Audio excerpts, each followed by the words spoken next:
우리 좌우 옆에 있는 분들과 인사 나누겠습니다. 사랑합니다. 축복합니다. 반갑습니다.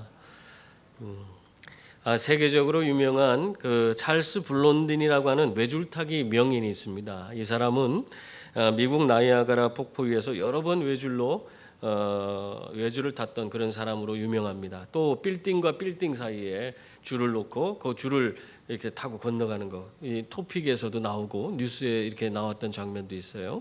그만큼 유명한 사람이에요.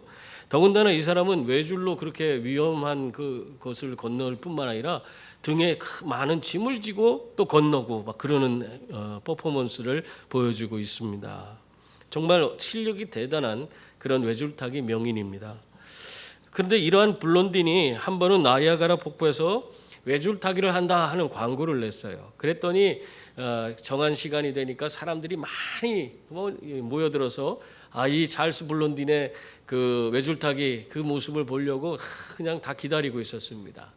그 모습을 보면서 이 블론딘이 그들 앞에 나서서 이렇게 얘기했다고 그래요.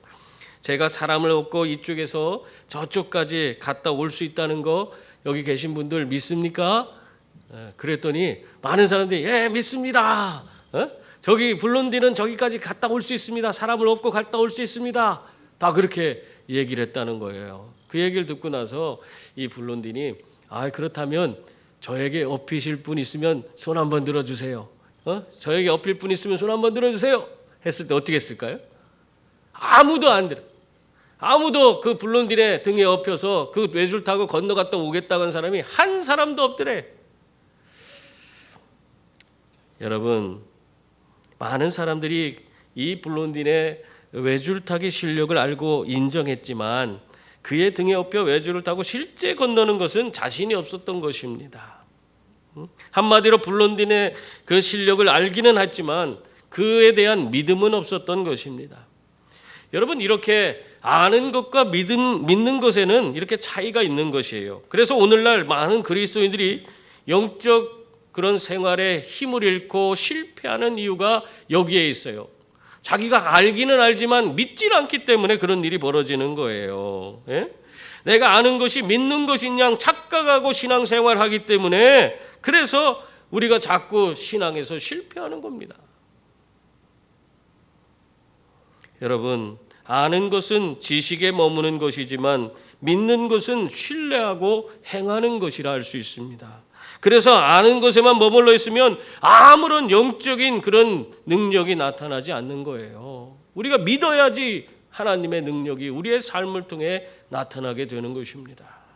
그러므로 여러분, 아는 것에만 머물러 있지 말고 믿고 실천하는, 믿고 확신하는 그런 자리로 나아가시는 그런 저와 여러분이 다 될 수 있기를 바랍니다. 오늘 성경에 보니까 무덤가에 구슬프게 울고 있는 한 여인이 있습니다. 그 누굽니까? 오늘 11절 보면은 마리아는 무덤 밖에 서서 울고 있더니 울면서 구부려 무덤 안을 들여다보니 그렇게 말하고 있습니다. 누구냐면 마리아였습니다. 성경에는 여러 마리아가 나오는데 오늘 말씀에 등장하는 마리아는 대체 누굽니까? 오늘 18절에 보면 그 마리아가 누군지를 알 수 있어요. 18절에 보면 누구라고 돼 있어요? 막달라 마리아라고 되어 있습니다. 사실 마가복음 16장 1장에 보면은 이 예수님의 무덤에 새벽 일찍이 같이 함께 그 무덤을 찾아간 여인은 세 명이 되었습니다. 하나는 누구냐면 야고보의 어머니 마리아고 또 살로메 그리고 이렇게 막달라 마리아가 예수님의 무덤에 향품을 넣기 위해서 무덤가로 달려갔습니다. 근데 그들이 이렇게 무덤가에 갔는데 그 놀라운 일을 보게 된 거예요. 뭐냐면 무덤문을 굳게 닫고 있던 그 돌이 무덤의 돌이 굴러가서 옮겨져 있는 거예요. 그 무덤 속을 보니까 무덤에도 아무도 있지 않고 예수님의 시신이 보이지 않고 무덤이 비어 있는 것을 보게 됐습니다. 그 너무나 큰 충격이었어요. 이 여인들이 예수님의 시신이 없어졌다는 사실에 얼마나 큰 충격을 받고 낙심했겠습니까? 그들은 그 모습을 발견하고는 급하게 내려와서 제자들을 만납니다. 그 제자가 누구였습니까? 베드로와 요한이었어요. 그들 앞에서 예수님의 시신이 없어졌다는 것을 전달하니까 베드로와 요한도 마찬가지예요. 예수님의 시신이 없어졌다는 그 소리를 듣자마자 불이 나게 무덤으로 향해서 달려갑니다. 그때에 그 뒤를 따라서 무덤으로 달려온 여인이 한 사람이 있어요. 나머지는 다 그냥 집에 머물러 있었는데 그때 이 베드로와 요한을 따라서 올라온 여인이 바로 막달라 마리아였습니다. 예수님에 대한 그 사랑, 그리고 예수님에 대한 시신에 대한 그런 염려와 근심이 얼마나 컸던지 가만히 머물러 있을 수가 없었던 거예요. 그래서 그 제자들이 가는데 자기도 그냥 금방 갔다 왔어도 또 가는 거예요. 또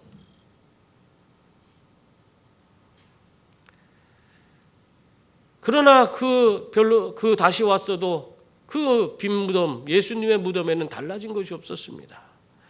제자들이 거기에서 예수님의 시신이 없어졌다는 확인하고 다시 집으로 돌아갈 때에도 그곳에 이 막달라 마리아는 홀로 남아서 무덤을 떠나지 못하고 슬피 울고 있었습니다.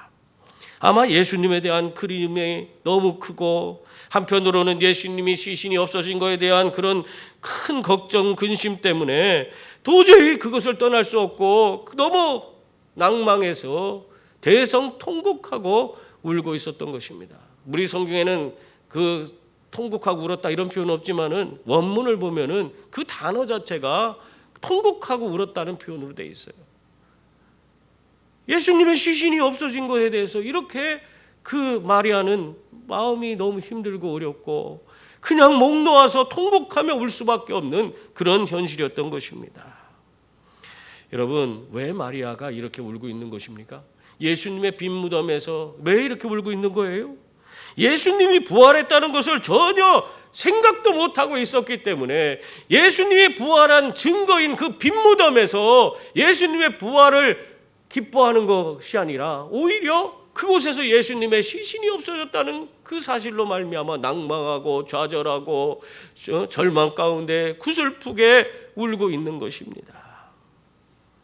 여러분, 이렇게 마리아는 예수님에 대한 깊은 사랑을 가지고 예수님의 죽으심에 대해서 매우 슬퍼했지만은 예수님께서 그 반복적으로 말씀하신 내가 죽었다가 사흘 만에 다시 살아나리라 하신 그 말씀은 기억하지 못했던 것입니다. 이런 것을 보면은 우리의 신앙이 개인적으로 예수님을 사랑하는 것과 예수님에 대해 아는 것과 예수님을 믿는 것이 항상 일치하지 않는다는 것을 볼 수 있는 것입니다. 그러므로 언제나 여러분 아는 것에 그치지 말고 믿을 수 있기를 바랍니다. 그래서 예수님의 말씀대로 살아가시는 그런 분들이 다 될 수 있기를 바랍니다. 막달라 마리아가 구슬피 울다가 몸을 구부려서 무덤 안을 다시 보았습니다.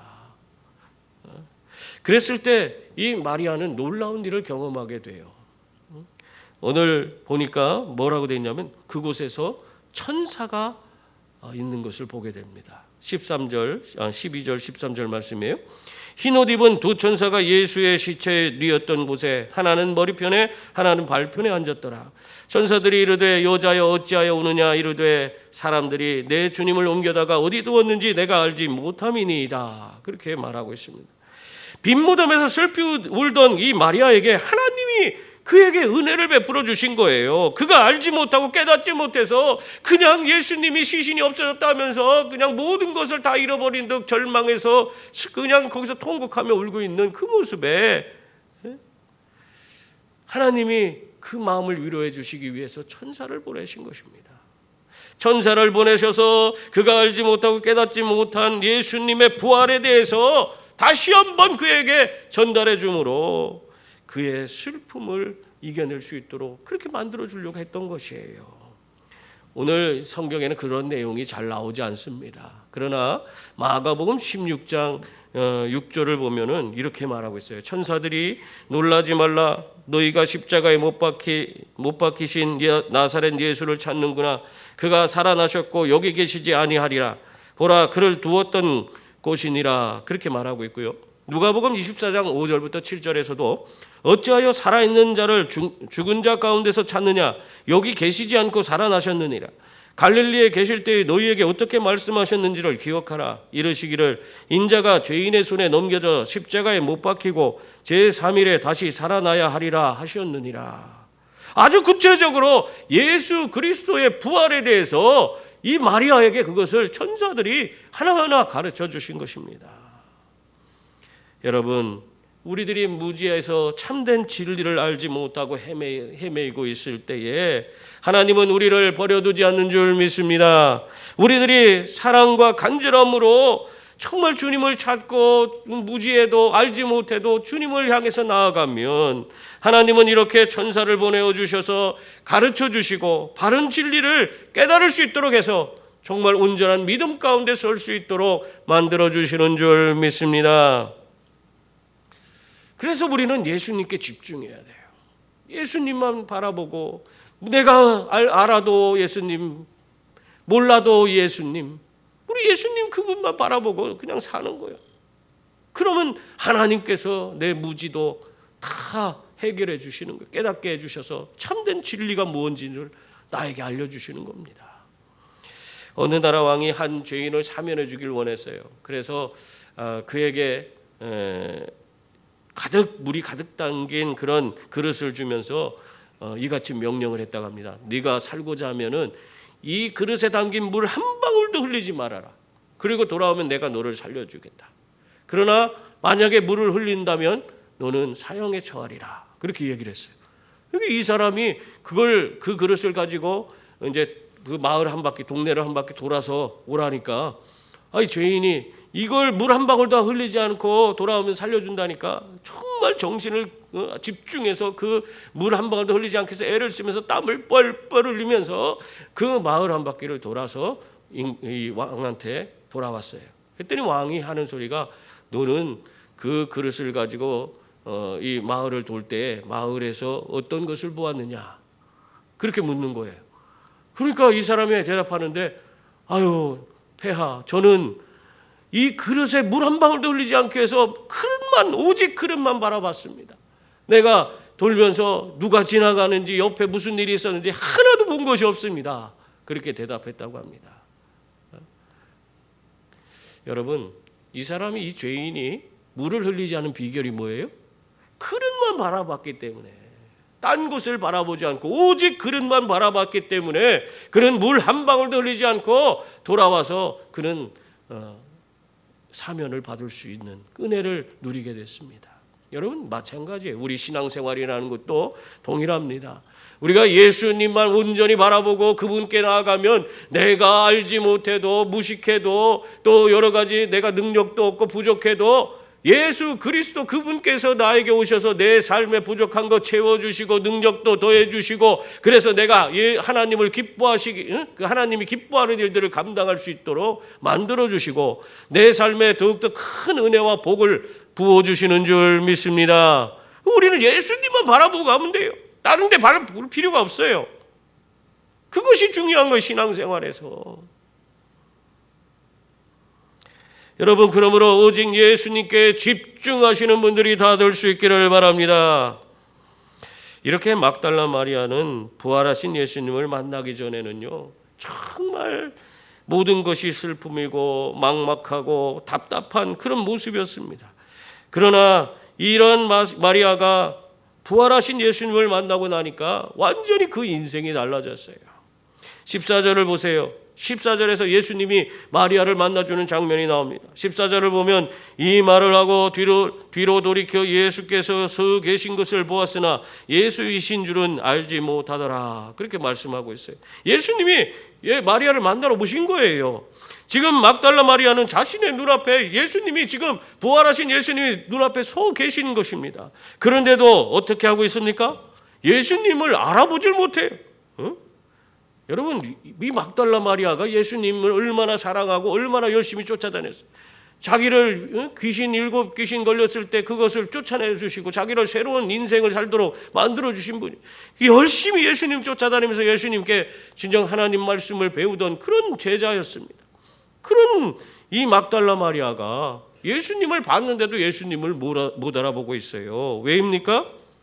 이 막달라 마리아는 부활에 대해서 믿지 못하고 있기 때문에 눈앞에 부활하신 예수님이 계셔도 그 예수님으로 여겨지지가 않고 그 예수님이 눈에서 보이지 않는 거예요. 15절 말씀 보면 마리아는 예수님을 누구라 이렇게 말하고 있어요.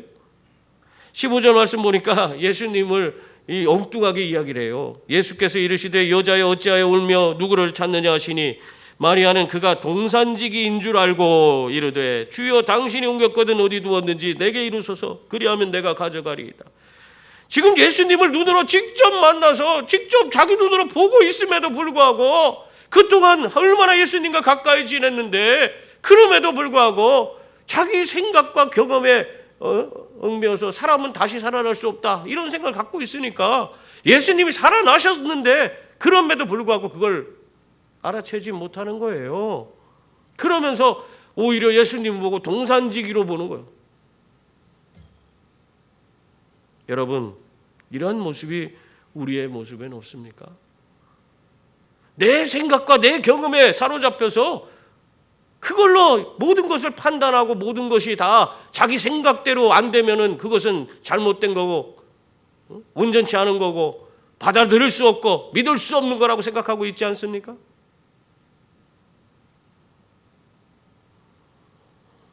여러분, 그러나 하나님은 우리의 생각과 경험 그 이상에 계신 그런 분이신 줄 믿습니다.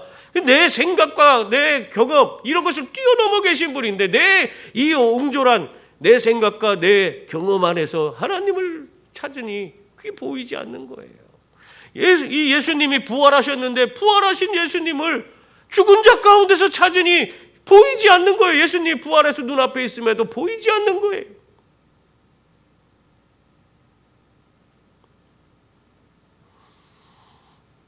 여러분, 그러므로 내 경험과 지식 그리고 내 생각대로 사로잡혀 하나님을 판단해서는 안 됩니다. 오히려 내 경험과 지식, 내 또 생각을 내려놓고 하나님 앞에 나아가셔서 하나님의 그런 진리의 말씀을 온전히 하나님이 주시는 그 진리의 말씀을 듣고 깨닫고 믿을 수 있기를 바랍니다. 그래야지 우리가 정말 우리의 신앙이 새로워지는 거예요. 우리가 예수님을 온전히 경험할 수가 있는 것입니다. 여러분, 그렇다면 이 막달라 마리아는요, 언제 부활하신 예수님을 믿고 알고 믿게 되었습니까? 그것은 예수님이 마리아를 부르셨을 때 그때 알았어요. 16절 말씀 보세요. 예수께서 마리아야 하시거늘 마리아가 돌이켜 히브리 말로 라보니 하니 이는 선생님이라는 말이라 그렇게 했습니다. 지금까지 예수님을 동산직이라고 여기던 이 마리아가 예수님이 그 다정한 목소리로 마리아야 하고 부르니까 그때 가서 정신이 번쩍 들어서 이 목소리가 바로 주님의 목소리인 거야. 그때부터 예수님이 보이기 시작하는 것입니다. 이 장면을 생각하니까 김춘수의 꽃이라는 시가 딱 떠오르더라고요.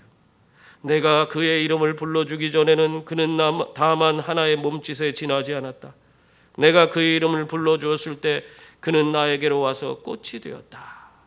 이 시처럼 부활하신 예수님을 자신의 경험과 지식 이런 것에 사로잡혀 전혀 보지도 못하고 깨닫지도 못한 그런 막달라 마리아가 예수님께서 그의 이름을 마리아야 하고 불러주니까 그 모든 눈을 가리고 있던 그런 영적 장막이 다 뜯겨져 나가고 이제는 예수님을 온전히 바라볼 수 있는 그런 사람이 된 것입니다. 여러분, 이 모든 일이 어떻게 된 거예요? 예수님께서 그의 눈을 열어서 보게 하신 것입니다. 예수님이 그 눈을 열어서 볼 수 있도록 영안을 열어주신 거예요. 그러므로 여러분, 잘 모르고 이해가 되지 않아도 우리들은 어떻게 해야 됩니까? 간절한 마음을 가지고 우리는 예수님께만 나아가시면 되는 거예요. 그러면 찾고 찾는 이를 만나주시는 우리 주님께서 우리 이름을 불러주시고 우리의 눈을 비늘을 벗겨셔서 영안을 뜨게 하시고 주님과 함께 깊은 사랑의 교제를 나눌 수 있도록 그렇게 만들어주시는 줄 믿습니다. 예수님의 이름을 불러주시고 마리아의 눈을 열어보게 하자 이 막달라 마리아는 그동안 예수님의 부활을 믿지 못하고 그냥 그저 예수님의 시신을 잃어버린 것 때문에 슬퍼하고만 있었는데 그러한 어떤 불행한 삶에서 완전히 이 마리아는 이제 벗어나게 되었습니다. 여러분, 부활하신 예수님을 만나지 못했을 때 마리아의 삶은 그냥 걱정과 근심 또 좌절과 슬픔뿐이었습니다. 아무도 이 마리아에게 위로를 줄 수가 없었어요. 그러나 예수 그리스도를 이 막달라 마리아가 만나게 되자 어떻게 됐어요? 그는 그를 온전히 그의 삶을 뒤덮고 있던 절망과 슬픔은 순식간에 봄눈 듯이 사라져버리고 그 불신의 삶에서 완전히 벗어나서 주님을 만나는 그 기쁨과 감격 속에서 정말 새로운 인생을 살아가는 그런 마리아가 되었습니다. 여러분, 오늘 예수님이 부르시니까 마리아가 어떤 모습으로 나가요? 라보니여 하면서 나가잖아요. 이 라보니여라는 게 우리는 선생님이란 뜻이라 이렇게 써 있지만 그게 나의 선생님이요, 나의 선생님이요 하는 이 앞에 그 나의라고 하는 것이 붙어요. 니라는 것에 그게 거기에 들어있는 거예요. 그러니까 라보니여, 나의 선생님이요 하면서 예수님 앞에 자기 눈이 영안이 밝아져서 예수님을 보게 되니까 그냥 막 달려간 거예요.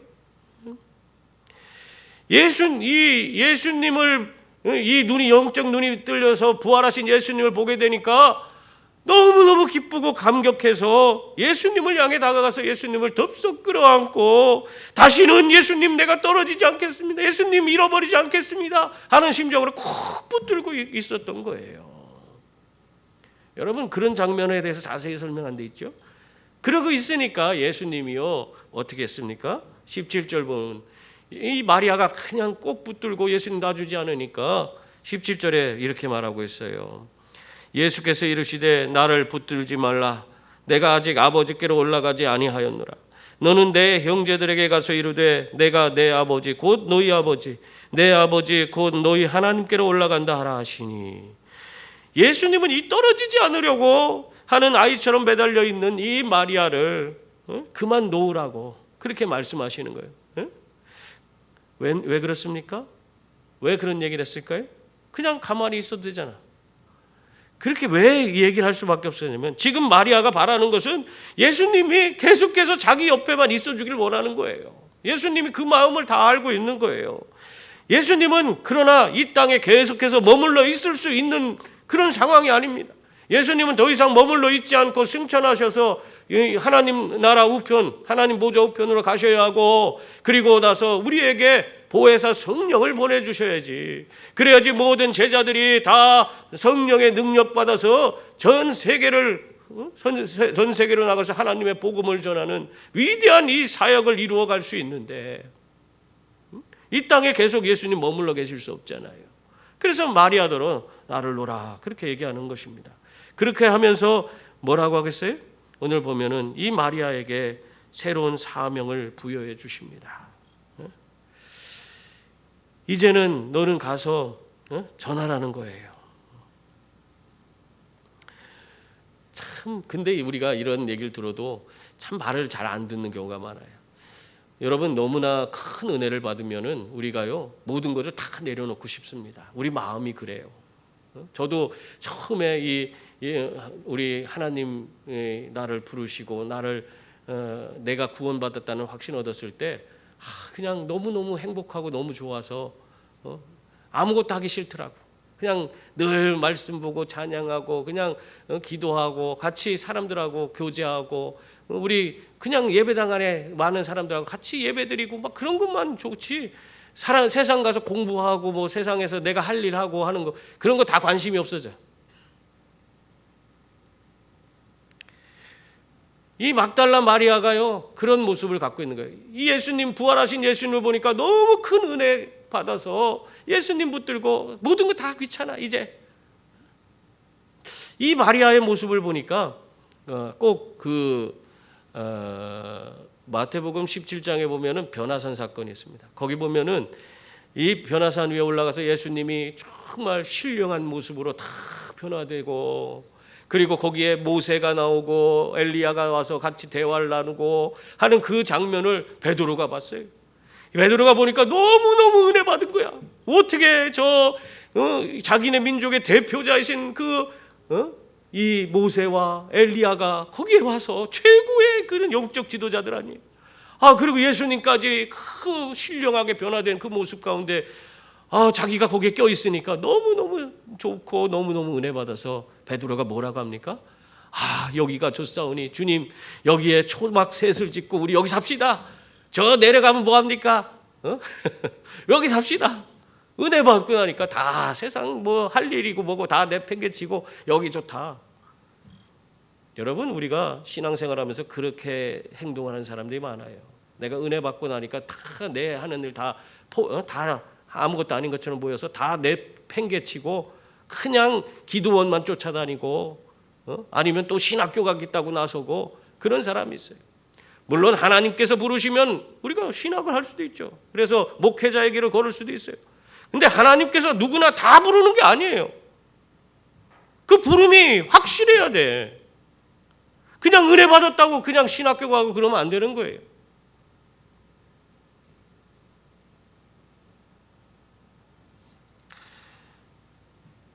하나님께서 우리에게 은혜를 주시는 이유가 있습니다. 그 이유가 무엇입니까?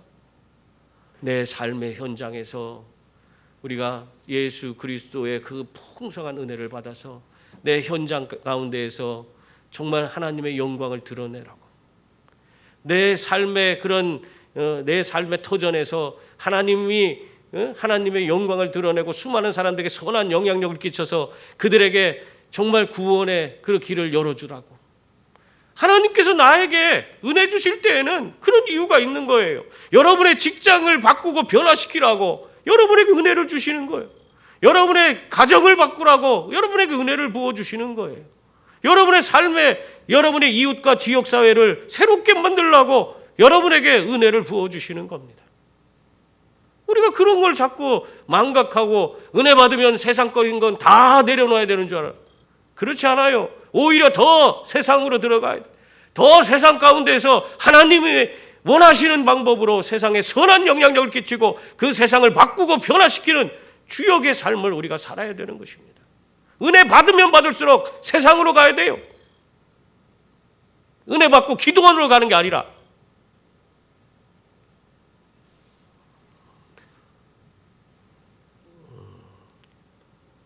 마틴 루터 킹 목사의 그 모교이기도 한 모어하우스 대학이 있어요. 그 모어하우스 대학 졸업식에 월가의 유명한 억만장자였던 로버트 스미스가 가서 축사를 한 적이 있습니다. 그 400여 명이나 되는 그 졸업생들을 앞세우고 거기다가 축사를 하는데 축사 내용이 너무 지루해. 그래서 졸업생들이 다 듣다가 그냥 졸고 있는 거예요. 그러다가 귀가 번쩍 뜨는 얘기를 하는 거예요. 이 로버트 스미스가 억만장자예요. 억만장자. 그러니까 그 사람이 여러분들이 그동안 공부하면서 학자금 대출을 받아서 얼마나 고생이 많았습니까?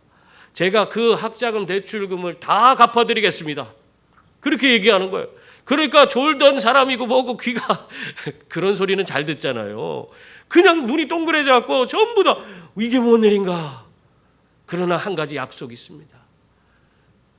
제가 여러분의 학자금 대출을 다 갚아주는 이유는 여러분이 지금까지 노력하고 수고한 그런 여러분의 재능, 그 재능을 이 사회를 위해서 또 어려운 이웃들을 위해서 사용해 주시기 바랍니다. 그렇게 얘기를 했다는 것이에요. 여러분, 우리 주님이 우리에게 은혜를 주신 것도 마찬가지입니다. 우리에게 은혜를 왜 줬어요? 우리를 통해 하나님 영광을 나타내고 이 땅의 수많은 영혼들을 구원하라고, 그 영혼들에게 정말 하나님의 은혜를 베풀라고 우리에게 은혜를 주신 거예요. 그러므로 여러분, 이러한 사명을 잊지 말고 은혜 받으면 받을수록 더 삶의 현장에서 최선을 다해서 복음을 전하는 그런 분들이 다 될 수 있기를 바랍니다. 그래서 그걸 통해서 하나님의 영광을 드러내는 그런 귀한 우리 성도들이 될 수 있기를 바랍니다. 부활하신 예수님을 보며 꼭 붙들어서 그냥 그 옆에서 감격하고 있는 이 마리아에게 예수님께서 사명을 주셨는데 어떤 사명을 줬냐? 그것은 제자들에게 가서 예수님이 부활하셨고 또 하나님 아버지께로 곧 올라간다는 사실을 전하라 하는 그런 사명을 주셨습니다. 그러자 막달라 마리아는 이 예수님을 붙잡고 있던 손을 내려놓고 이제는 그 예수님이 주신 그 사명을 그 손으로 붙드는 거예요. 그리고 어떻게 했습니까? 18절 보면은 막달라 마리아가 가서 제자들에게 내가 주를 보았다 하고 또 주께서 자기에게 이렇게 말씀하셨다. 그렇게 이르니라 말씀하고 있습니다. 이제 자신에게 주어진 그 사명을 기쁨으로 지금 실천하고 있는 모습을 보여주고 있는 것입니다. 부활의 확신을 가지고 자신 있게 만나는 제자들마다 나는 예수님을 보았다. 예수님께서 이렇게 말씀하셨다 하면서 자신 있게 예수님을 증거하고 있는 그런 부활의 증인의 모습을 보여주고 있습니다. 여러분, 예수님의 부활을 믿지 못한 막달라 마리아의 삶은 예수님의 부활이 오히려 근심과 걱정이었어요. 빈 무덤을 보면서 슬픔뿐이었어요. 절망 가운데 통곡하던 여인이었습니다. 그러나 그가 예수님의 그 부활을 믿게 되자 그 인생이 달라졌어요. 부활하신 예수님 만나고 나서 완전히 그 인생이 달라져서 이제는 어디 가서든지 내가 주를 만나보았다. 나는 주님께서 이러한 말씀을 우리에게 주셨다 하면서 자신 있게 확신을 가지고 부활하신 예수님을 증거하는 그런 사람이 되었어요. 그의 슬픔이 다 변해서 기쁨이 되고 감격이 되고 그의 삶의 능력이 되는 그런 역사를 경험하게 된 것입니다. 그러므로 여러분, 오늘 우리들은 어떻게 해야 돼요? 우리들도 마찬가지예요. 우리도 예수 그리스도의 그 모습, 예수 그리스도의 부활에 그 온전히 참여하는, 부활의 예수님을 만나는 그런 분들이 다 되어야 하는 줄 믿습니다. 그래서 나도 또한, 오늘 여기 계신 우리 모든 성도들 또한 내가 주를 보았다, 그렇게 자신 있게 전하며 우리가 믿고 확신하는 그런 일에 사명을 가지고 우리가 열심을 낼 수 있는 주의 자녀들이 다 될 수 있기를 바랍니다. 기도하겠습니다. 은혜로우신 하나님,